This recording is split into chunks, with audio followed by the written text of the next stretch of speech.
99 reasons for us to give up because it's dangerous.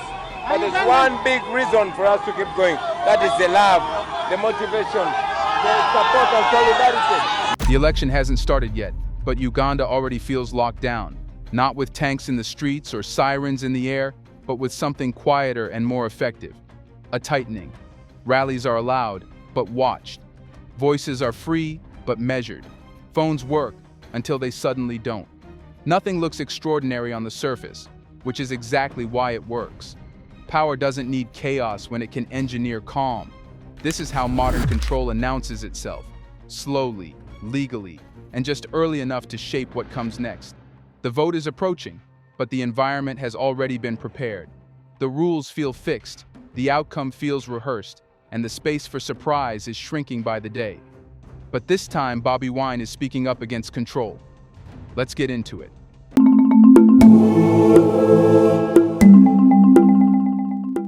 In Uganda, the early signal of an election is not campaign posters or speeches. It's restraint, the kind that feels administrative, procedural, almost boring.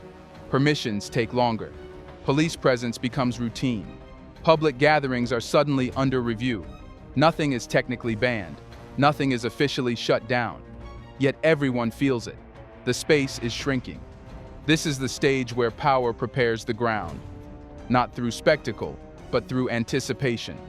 When people sense consequences before they act, control has already succeeded.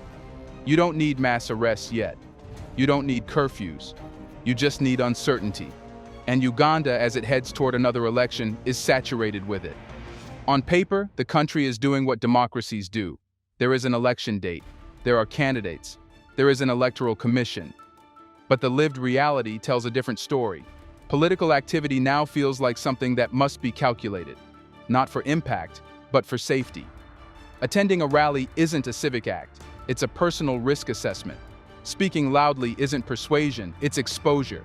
Even silence has become strategic. The reason this phase matters is that it shapes everything that follows. By the time voting day arrives, the outcome is already conditioned, not rigged in the crude sense, but narrowed. Options still exist, but only inside boundaries set by fear.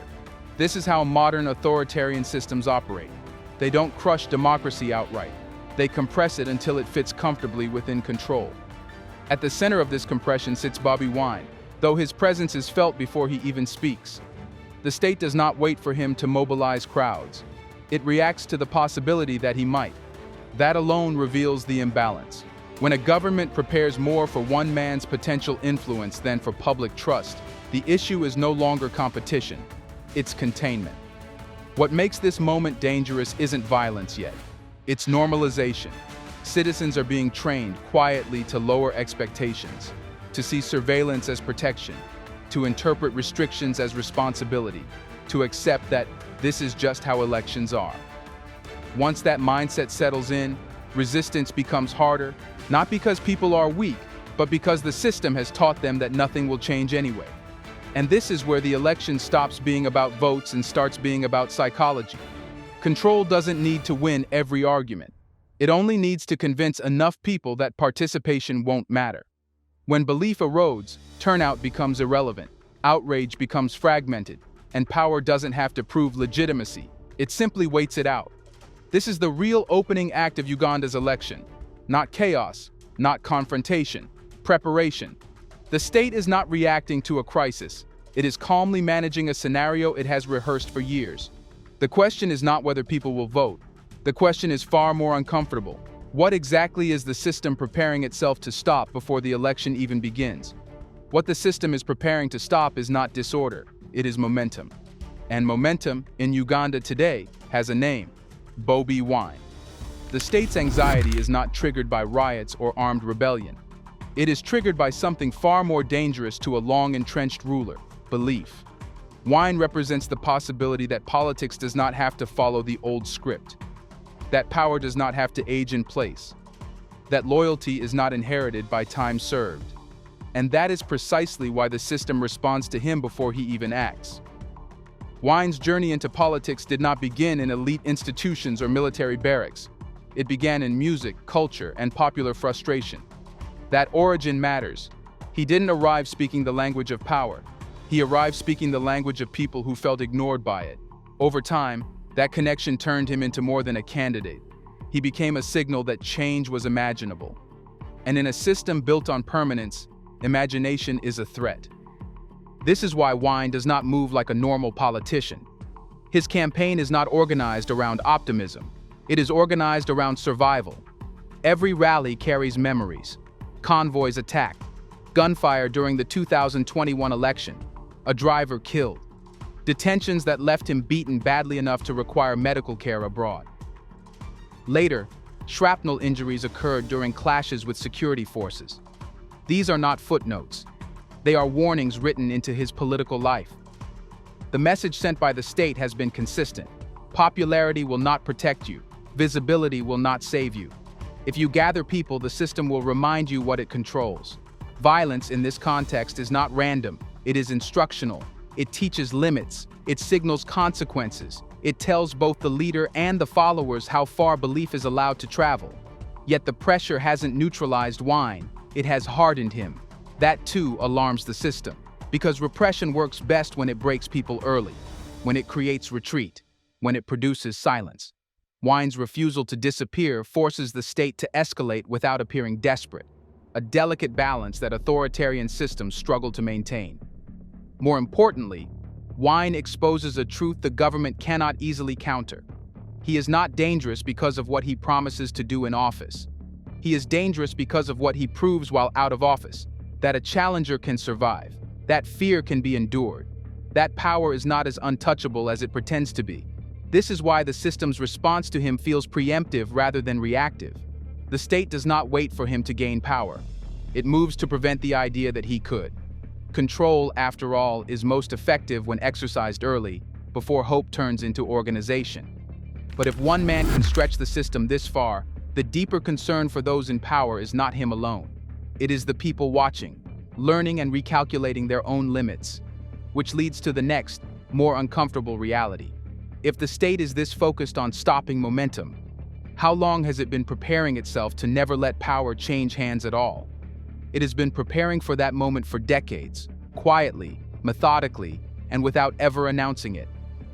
The answer lies in how power was redesigned to outlast time itself. Yoweri Museveni did not simply remain in office. He reshaped the state so that leaving power became unnecessary, even unthinkable. When Museveni took control in 1986, his rule was framed as corrective, a stabilizing force after chaos. That framing mattered because it justified the concentration of authority in the name of recovery. But recovery turned into permanence. Over the years, term limits were removed, constitutional barriers softened, and institutions adjusted to a single reality. Leadership would not rotate. What began as an exception hardened into the norm. This is how systems quietly shift from democratic to durable. Not through one dramatic takeover, but through accumulation. Each election reinforced the idea that change was optional. Each legal amendment narrowed the space for succession. Each loyal appointment ensured that when challenges arose, the response would be coordinated. By the time the seventh term became possible, the question of whether power should change had already been answered internally. The most revealing detail is not how Museveni wins elections. It's how the state behaves around them. The bureaucracy does not prepare for uncertainty. It prepares for continuity. Security forces do not plan for neutrality. They plan for containment. Courts do not act as arbiters of political conflict. They function as stabilizers of the existing order. In such an environment, opposition is not illegal. It is merely managed. This long preparation explains why challenges are treated as existential threats. When a system has no exit plan, any serious contender becomes dangerous by definition, not because they are radical, but because they introduce unpredictability. And unpredictability is the enemy of a structure built on permanence. Over time, the state stops asking whether it serves the public and starts asking how to preserve itself. That shift is subtle, but decisive. Laws become tools. Elections become checkpoints. Stability becomes the justification for everything that restricts it. The system no longer imagines a future without the same leadership. And when imagination disappears, force fills the gap. This is why Uganda's elections feel pre-decided without being openly rigged. The outcome is not engineered at the ballot box alone. It is engineered through decades of institutional conditioning. By the time citizens are asked to vote, the boundaries of acceptable outcomes have already been drawn. And this is the deeper tension now surfacing. A generation that grew up under one ruler is being asked to believe that renewal can happen without disruption, that accountability can exist without alternation, that permanence and democracy can coexist. But systems built to last forever carry a hidden weakness. They cannot tolerate genuine pressure. When pressure builds anyway, the response is never reform. It is control. Which brings the story to its next unavoidable question. When a system has been designed to never let go of power, how does it respond when pressure begins to rise from below rather than above? Let's pause for a second to say big thank you to the Black Culture Diary community, where Black voices, stories, and legacies are preserved and amplified. By becoming a member, you're not just supporting the channel, you're becoming part of a powerful cultural movement. Let's continue. It responds by shrinking the space where pressure can gather, person by person, street by street, quietly enough to avoid headlines but firmly enough to be felt everywhere. When a system fears pressure from below, it doesn't move loudly. It becomes surgical. The first targets are never voters. They are organizers. The people who book venues, move messages, coordinate transport, print posters, and collect names. In Uganda, these figures have been steadily removed from the political equation through arrests that rarely make international news. Not mass roundups that trigger outrage, but small, continuous detentions that drain momentum. One person today, 3 tomorrow. Enough to disrupt, never enough to shock. This is where repression becomes efficient. Families search for answers instead of campaigning. Communities shift from mobilizing to protecting themselves. Fear spreads laterally, not explosively. Everyone knows someone who has been taken. Everyone understands the warning without it ever being officially announced. The detention of Kizza Besigye crystallizes this strategy. Besigye is not a rising challenger. He is a veteran. A man who ran against the president multiple times and refused to exit the stage. Keeping him locked up on treason charges sends a message more powerful than any speech. Endurance will be punished, not ambition, persistence. Stay too long in opposition, and the state will make an example of you. Independent observers have not missed the pattern. Amnesty International has documented excessive force, arbitrary arrests, and abuse specifically tied to political activity. But the system doesn't need to deny every accusation. It only needs to outlast them. Reports are issued. Statements are made. Life on the ground remains unchanged. What's critical here is that repression is no longer reactive. It is preventative. People are not arrested because they broke the law. They are arrested because they might matter later. The logic is simple. Pressure cannot rise if the structure holding it together is dismantled early. This approach also reframes the meaning of law enforcement. Security forces are not deployed to stop violence. They are deployed to manage the possibility. Their presence is a signal. Their actions are a reminder. Even when they do nothing, they are communicating something very clearly. We are watching, and we are ready. Over time, this creates a chilling effect more powerful than overt brutality. People begin to self-censor. Meetings get smaller. Plans get postponed. Energy dissipates, not because people no longer care, but because caring has consequences. This is how pressure is neutralized before it becomes visible. By the time election day approaches, the streets look calm. The rallies are thinner. The outrage is quieter. Outsiders mistake this for stability, but it isn't stability. It's suppression doing its job. And once bodies are controlled and movements thinned out, the system turns to the final arena it must dominate to ensure nothing escapes its grip. How do you control a population's ability to see, record, and connect what is happening in real time? Here's a reminder to please like and share the video and subscribe to our channel to watch more videos on Black culture, history, civilization, and identity. Let's continue now. You control it by turning information into a privilege instead of a right. In Uganda, that switch is not theoretical. It has been tested before. When pressure builds and elections approach, the state does not rely only on police and prisons.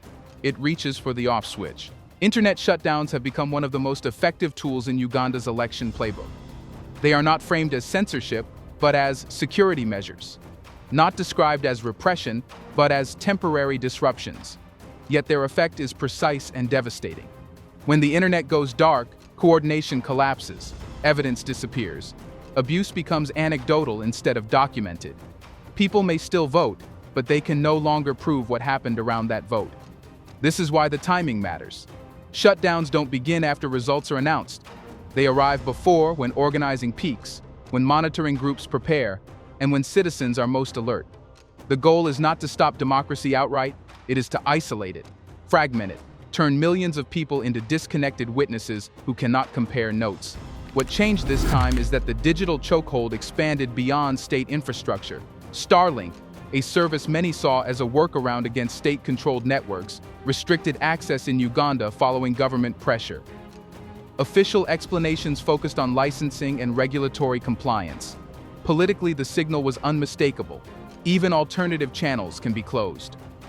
This is where the story shifts from national repression to global complicity. When a private technology company enforces geolocation controls that help silence a population during an election, neutrality becomes a fiction. Bobi Wine understood this immediately.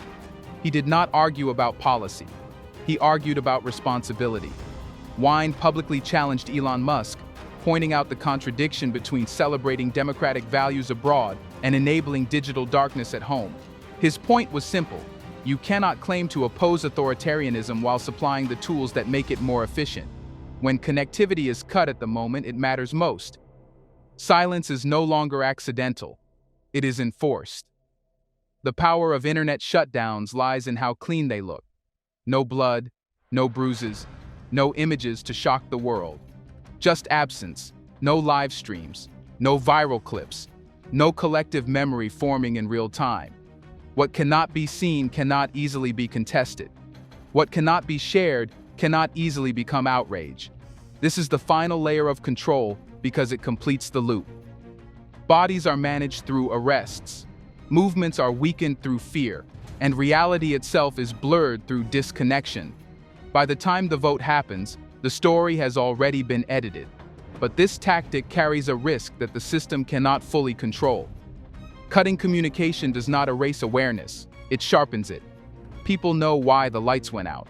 They remember when it happened, and they understand what it was meant to hide, which leads to the most dangerous question of all for a system built on control.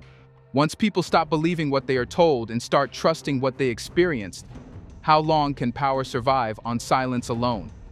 It cannot survive in silence for long, because silence doesn't erase experience, it only delays reckoning. What Uganda is facing now is not an election crisis, but a legitimacy crisis that has been quietly accumulating for years. When people live through arrests, shutdowns, intimidation, and fear, they don't need confirmation from the internet or international observers to know what happened. Memory becomes decentralized. Trust shifts away from institutions and toward lived reality. This is where the system's greatest weakness emerges. Control works best when people still believe in the structure that enforces it. When elections feel meaningful, when laws feel neutral, when authority feels earned. But once belief collapses, obedience becomes fragile. It must be constantly reinforced, policed, funded, explained, and that is expensive politically, economically, and socially. Uganda's population is overwhelmingly young. A majority of citizens have never seen a peaceful transfer of power. They have grown up watching the same leadership renew itself again and again while being told that this continuity equals stability. But stability without accountability eventually feels like stagnation, and stagnation breeds resentment, not loyalty. This election, therefore, is not a fork in the road, it is a checkpoint. The outcome is largely predictable. What is not predictable is the psychological aftermath. When results are announced under conditions people already distrust, the gap between official narratives and public perception widens. That gap is where unrest incubates. Not always immediately, sometimes slowly, quietly, until it hardens. Foreign funding, international endorsements, and diplomatic silence may help the system survive another cycle. But they do not restore belief. In fact, they deepen the fracture. When people see repression financed and ignored, Legitimacy drains not just from the state, but from the idea of external neutrality itself. Stability starts to look less like peace and more like abandonment. The danger for the system is not to protest tomorrow. It is disengagement today. When people stop expecting justice, they stop investing in institutions. They withdraw emotionally. They comply without loyalty.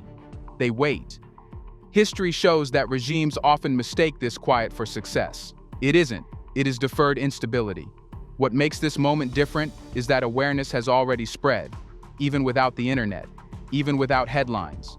People understand the pattern. They know when the lights go out and why they go out. They know when arrests increase, what that signals. And they know when elections are presented as a choice but experienced as routine. Power can manage fear. It can manage silence. What it struggles to manage is collective disillusionment, because disillusionment does not announce itself. It simply stops cooperating. Uganda's election will end. The government will continue. Life will appear normal again. But underneath that surface, something fundamental will have shifted. A system that relies on control rather than consent does not collapse in one dramatic moment. It erodes. And erosion is irreversible once it passes a certain point. The real outcome of this election will not be measured in votes counted, but in belief lost. And once belief is gone, the final question no longer belongs to the opposition. It belongs to those in power. How long can a state rule people who no longer believe it represents them at all? Let us know in the comments section. Will anything change this time? Do you want to watch more videos like this one? If so, subscribe to our channel and press the bell icon next to it. We have decided to bring videos on something nobody talks about: the Black culture, civilization, history, and evidence about how glorious Blacks have been. Thanks for watching, and until the next video, stay tuned.